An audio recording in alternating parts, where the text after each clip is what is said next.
In a remote corner of Papua New Guinea, a team of scientists is in search of one of the world's most elusive seabirds. Becks Petrel are a critically endangered seabird. Almost nothing is known about them. In order to save these birds from potential extinction, the team needs to learn where they go to breed. Up until 2007, this bird was only known from a few museum specimens that have been shot in the 1930s. Two museum specimens, yeah. And in 2007, an ornithologist named Haram Shirahai came to the area between Papua New Guinea and the Solomon Islands and managed to photograph these birds at sea.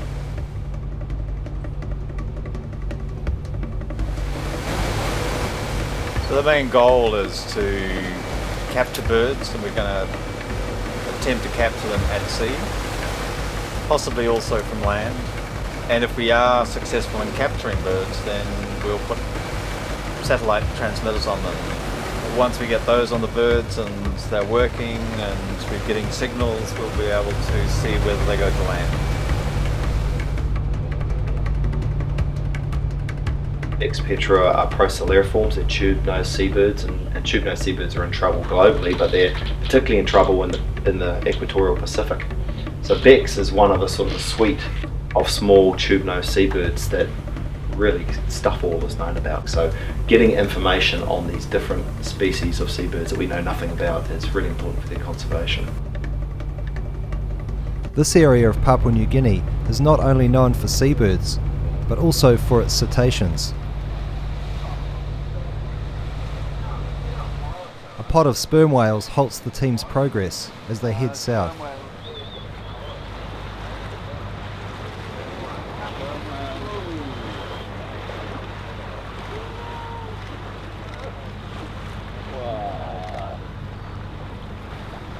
Meanwhile, there's another member of the team to collect.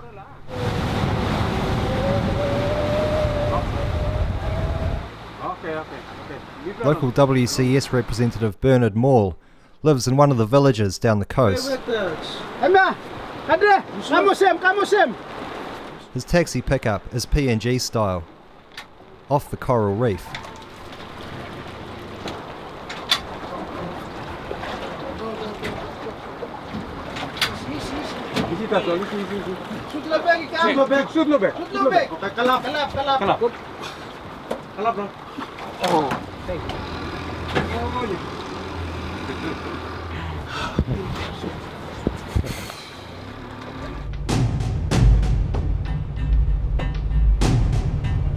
After 2 nights and a day at sea, the team arrive at the remote southern end of New Ireland. Oh wow, there's a Becks at 1 o'clock? Yeah.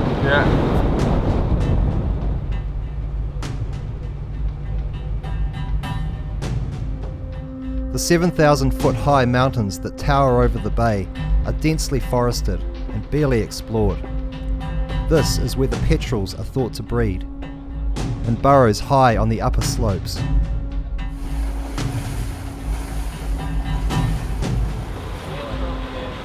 This area of Papua New Guinea is rarely visited and poorly charted.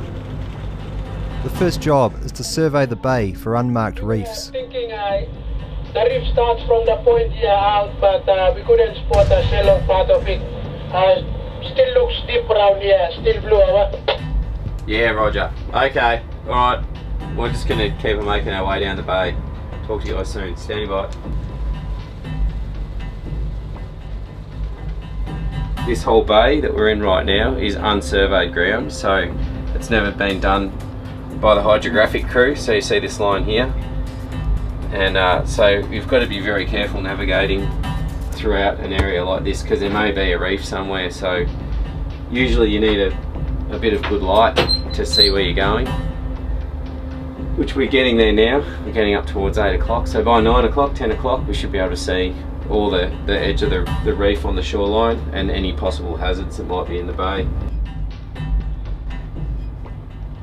It's very volcanic, so it goes from 1,000 metres up a rock face to 0 right on the edge of the shoreline in most cases. So here we are just off the shore and we're in 200 metres of water.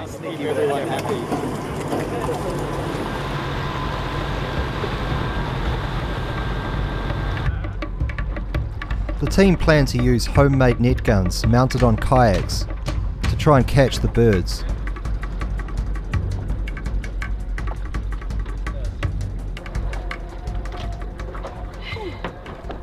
Soon after arrival, the team are on the water testing the equipment.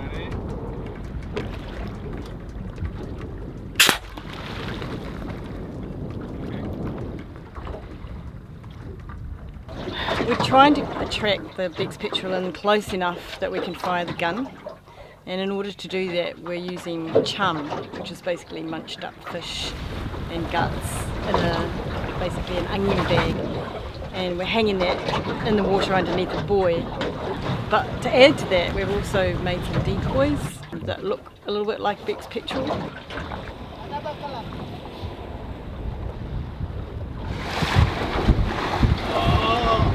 But it's not only birds that are showing an interest.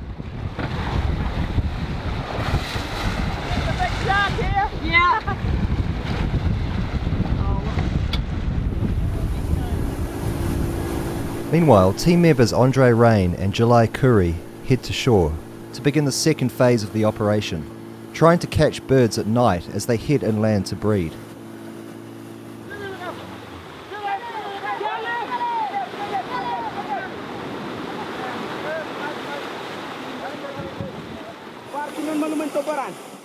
Andre and the team plan to use a powerful spotlight and the recorded calls of Tahiti petrels to try and lure the birds in as they fly overhead.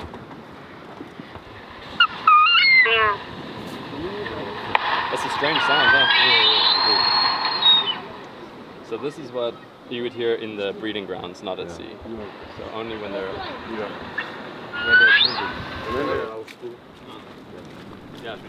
With the gear set up, Andre has a chance to explore the area.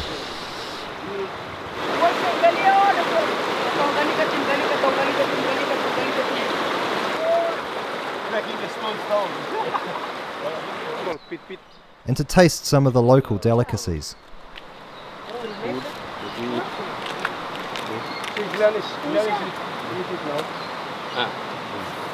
Like to taste a bit? Sure, yeah. Taste it. I'll get the peanut butter. Nice.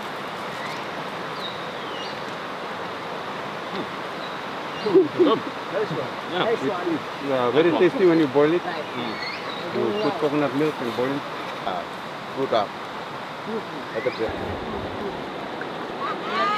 Supply drops from up the coast are few and far between, and the villagers must rely for much of their sustenance on the sea, forest and rivers of their local environment. This finger goes like this, so when it gets big, this is still a little one. Oh yeah. So when it gets big, his finger goes like this. So we can carry them and make a deep fry on them, and you can taste. Okay. Yeah, that sounds good. The skin is also ready. The people who live here are, they're very in tune with their surroundings, and they know all the different plants and how to use them. They very much utilizing the forest in a subsistent sort of way, and they're also really in tune with the marine environment. They know when the tuna are coming. They know to watch the birds and go out to the tuna schools. They're basically at one with the forest. It's been really interesting experience being with them.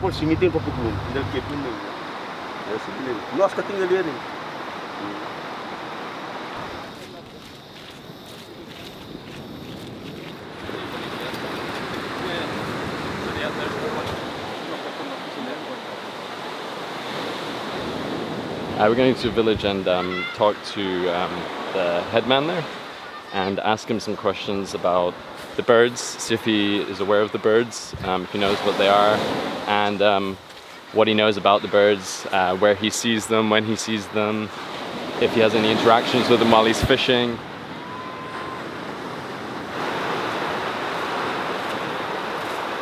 So we just got back from the village, and we've just been talking to Lawrence, who has a little village over that side. He's been here since the 90s, and we were just asking him questions about the birds. And he seems to certainly know which ones they are. He immediately identified them from a whole bunch of different species that we showed him. And he says that they're associated with the tuna here. So whenever you see lots of tuna, you see the birds coming in. But one of the other things he was saying was that in the 90s there were loads of tuna here, and that people used to eat a lot of fish, and that now from the early 20s to 2000s onwards, he said there's been a lot less fish and a lot less birds. So he was really drawing that parallel between fish disappearing and the birds disappearing.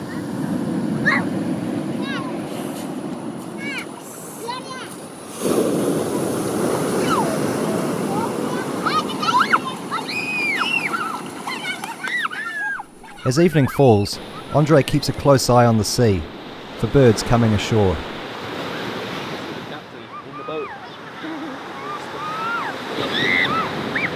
Look in the, you can actually see Andrew. See him in the bridge?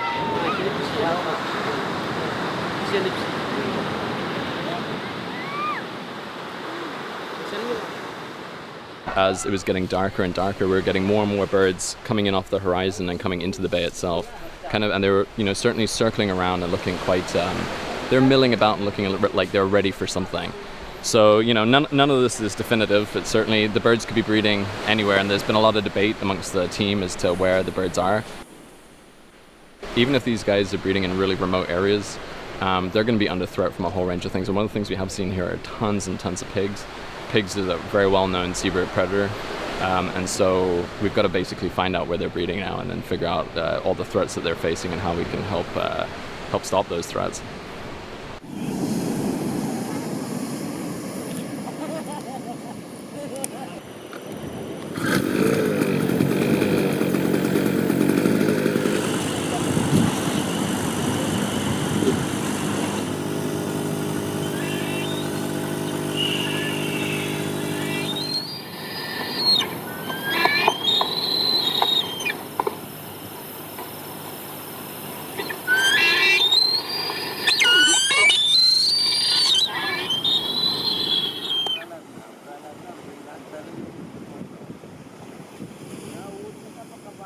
After a long night, the team has had no luck catching a bird.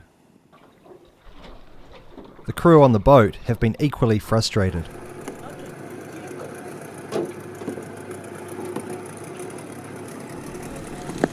Come this way. That's it. Come. Now just back again. One more turn.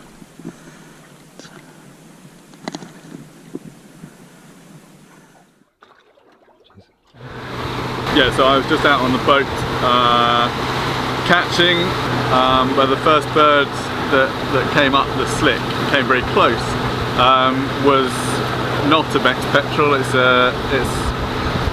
either an undescribed black suitable area petrel, which has been seen a couple of times, or it's Fiji petrel. Fiji petrel's only been seen in Fiji, so we're well out of that range.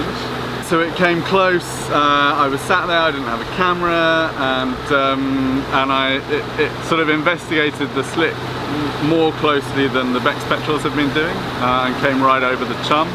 And I took a shot at it in my excitement, my overexcitement, and missed. Yeah, it's really frustrating. Really cool, amazing, but yes, we're none the wiser. We don't know what this thing is.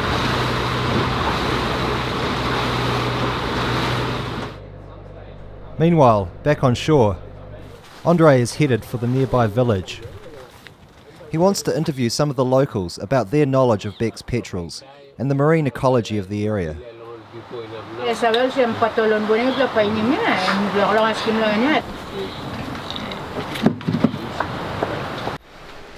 The interview's been really interesting. Most people are aware of this, they're definitely aware of the seabirds, especially when they're out there, and many of them say that they know what the Becks Petrel is.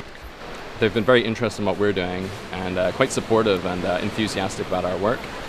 None of them had ever knew where the Becks Petrel's bred, and in fact most people really didn't even know where any of the seabirds bred. So I think part of it is because most people are fishing inshore, so they're not really getting too far out, and probably all of the seabirds that are working in this area are breeding somewhere else, either up in the mountains or further around the coast.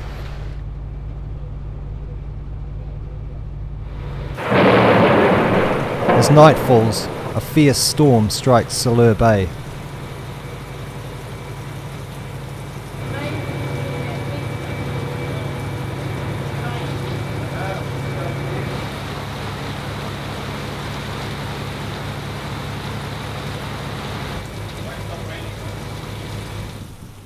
Birds, drawn to the PNG Explorer's lights, flock around the boat.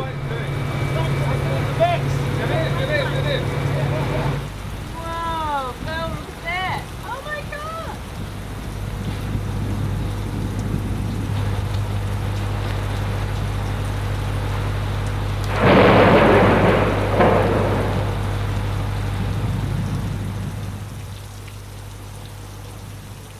And night brings another astonishment.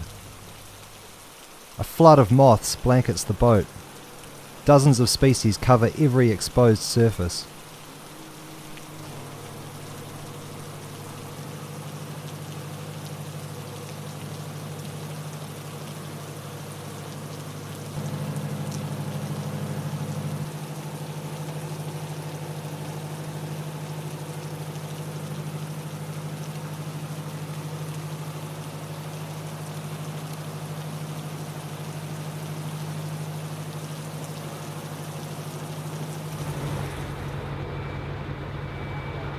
By morning, the storm has passed.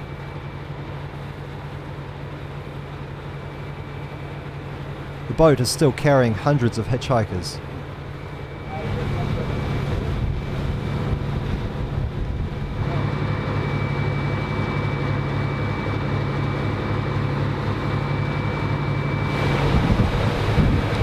Okay, it's a rhinoceros beetle.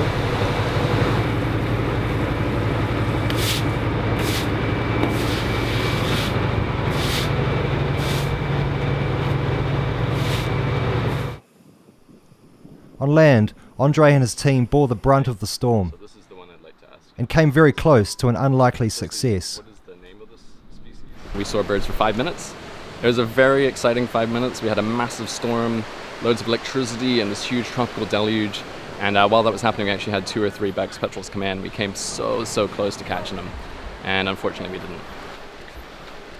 Sheets of rain coming down on us. Wind, and then all this lightning crashing in the ground everywhere, and great big booms of lightning and thunder. And all these swifts came into the light, and they were all circling overhead, and suddenly we were aware of a couple of Becks Petrels came soaring in. So we were running around in this rain and lightning, trying to bring the birds down. They were getting really close. We had them in the spotlight, bringing them round and round, and they were getting lower and lower. But eventually it just became too dangerous. We had to shut the generator off for fear of being struck by lightning. And the river that we were camped next to flash flooded. So we had the water rising up around our legs. And then we had to grab our whole camp and flee across this raging river to get to a nearby village. For more than a week, the team worked the waters of Silur Bay, but with no success.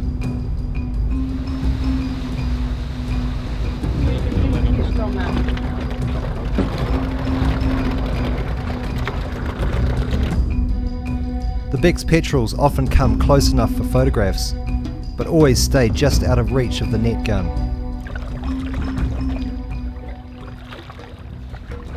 And despite a few close calls, the team continue to come back empty-handed.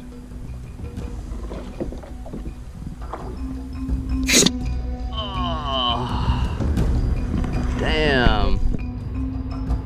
With the lack of success, the team are starting to get creative with their catching techniques. Yesterday I was able to paddle up really close to a raft of birds just on a paddleboard lying flat on my stomach, and we're wondering if we can paddle up close and then with a snorkel and mask drop off the board, dive down about 5 meters, swim in and come up under them and try and grab a bird. Yeah, it's a technique the locals in the village talked about, how they catch, we're not sure if they're talking about Becks Petrel, but how they catch sea ducks as they call them. So we're going to give it a go anyway.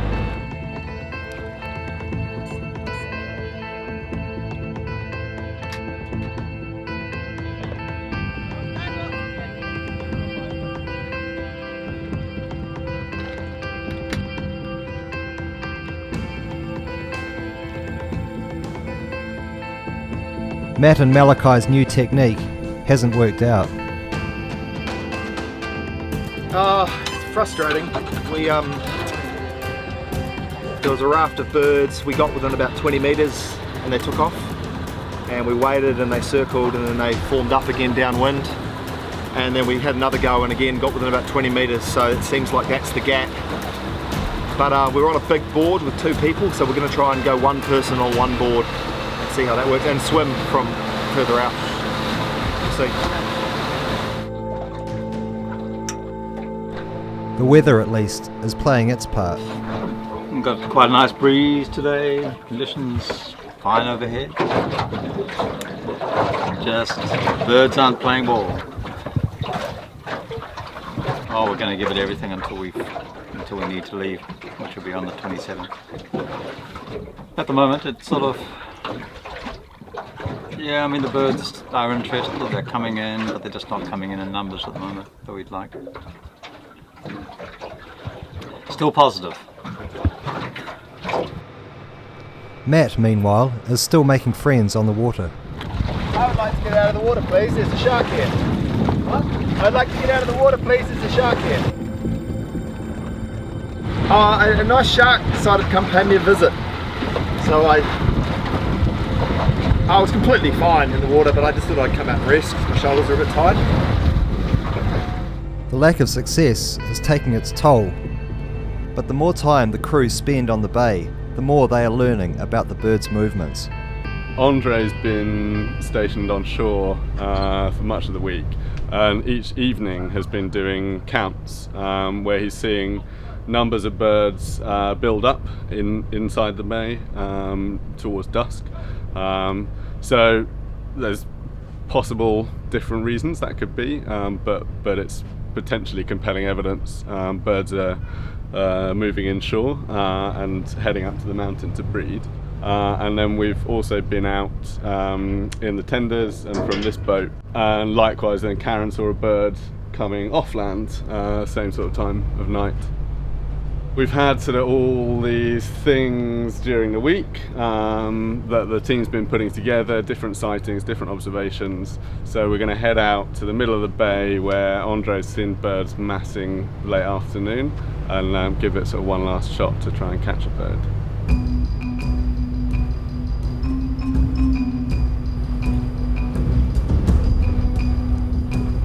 It's sort of last shot tonight. We're going to go out again and try and we've seen some of these birds at night, so we're going to go right chum out here. We're about 3 miles off the coast, and hopefully we can get a bird in the dark. But at this stage, it's last chances.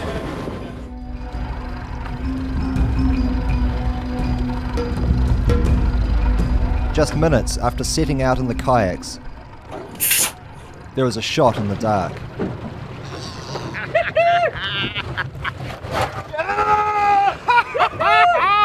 Hallelujah!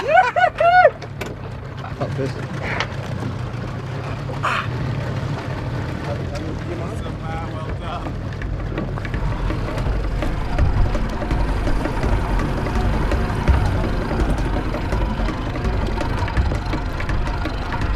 What's that? We're still in the net. That's alright. Is that it? This is it. Go on!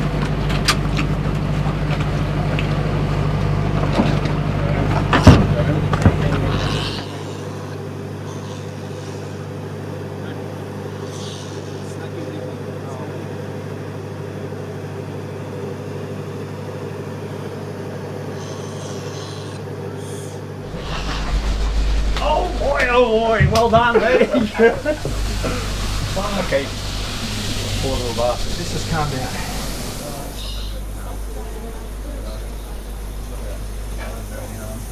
We got him in the head. And you can get it thumb for the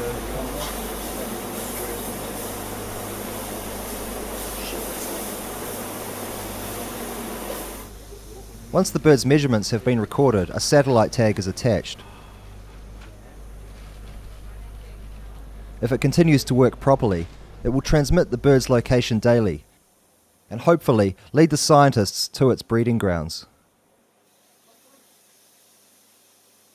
With only one tag deployed, there's still no guarantee of success, but for now, elation and relief are the order of the day. Fucking results. Oh, man. Results. Man, how did that happen? We went from misery to joy in a space of an hour. that is the 11th hour, like the last possible moment where you could get a bird. That's pretty insane.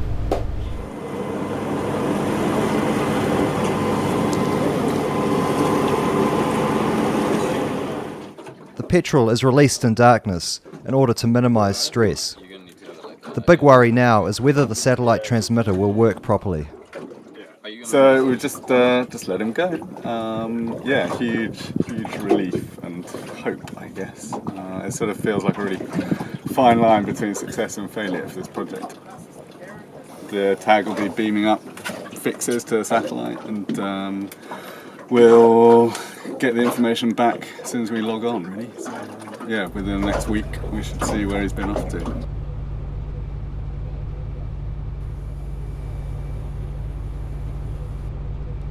The following morning, the crew log onto the tracking software. The success of the project hangs in the balance.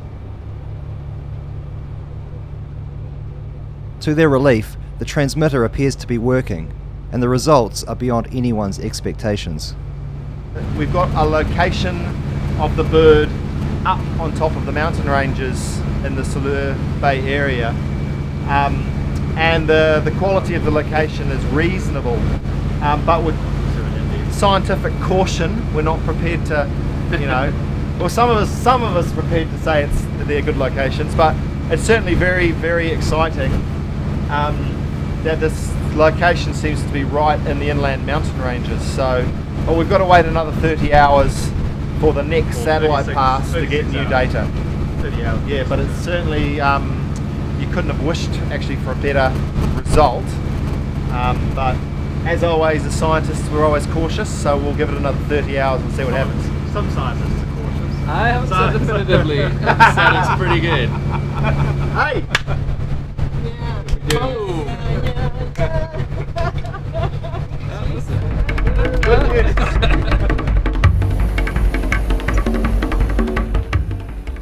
The crew finish off their time in Salur Bay with a visit to the village school.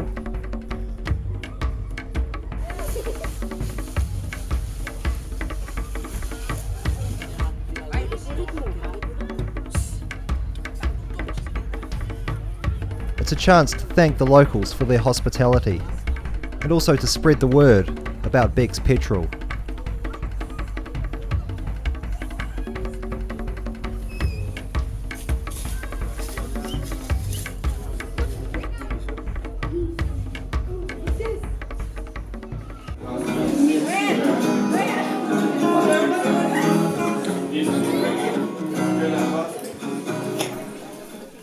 These children will inherit a marine environment which appears to be in great peril.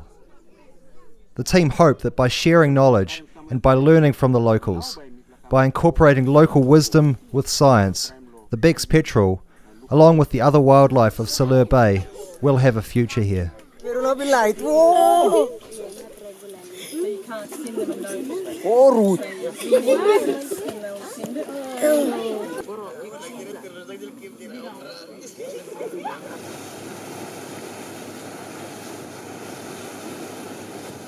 The PNG Explorer at last heads north again. The trip has been a success.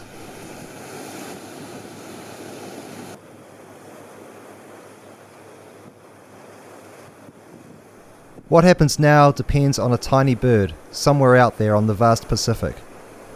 All the team can do now is wait and watch.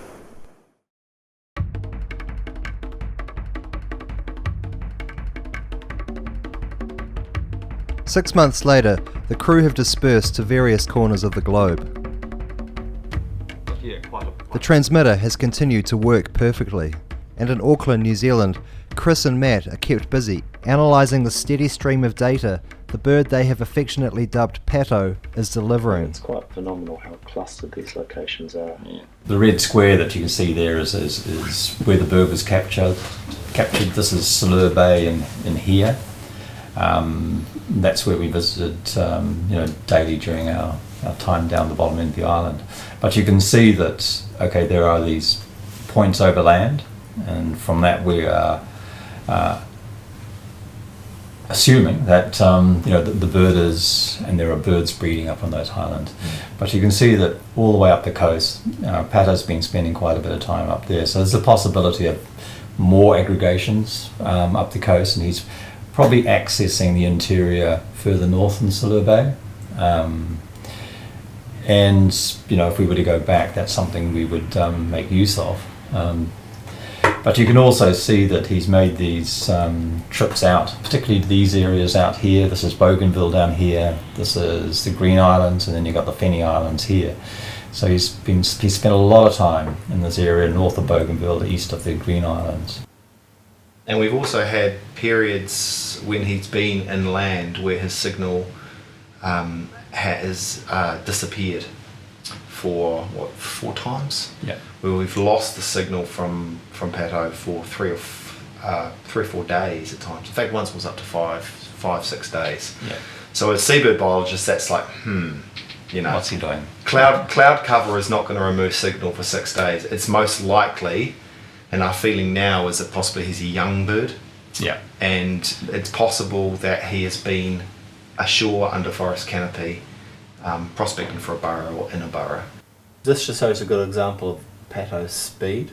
Yeah. So he was at the coast of Bougainville and he returned back to Salur Bay in the space of about 6 hours. Yeah, 6 hours. Yeah. And you can see the space he's just moving fast. Yep. I mean, this is about 400k, I think.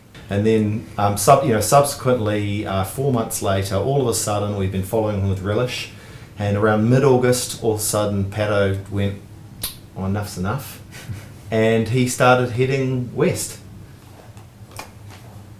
So now he's north of New Ireland. He was there for about 2 or 3 days.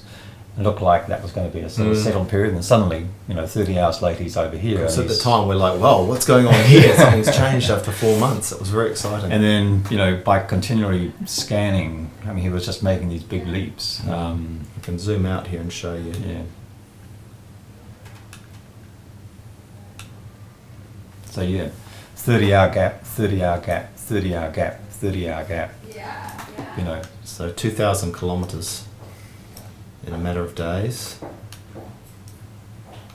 A little bit of time in this area, and then another break, another 30-hour gap here, and that's where he's been for the last 2 months, hard in by that island up there. As a result of the team's work, more is known about Becks Petrel movements than ever before, and most excitingly, numerous locations for possible breeding sites have been identified.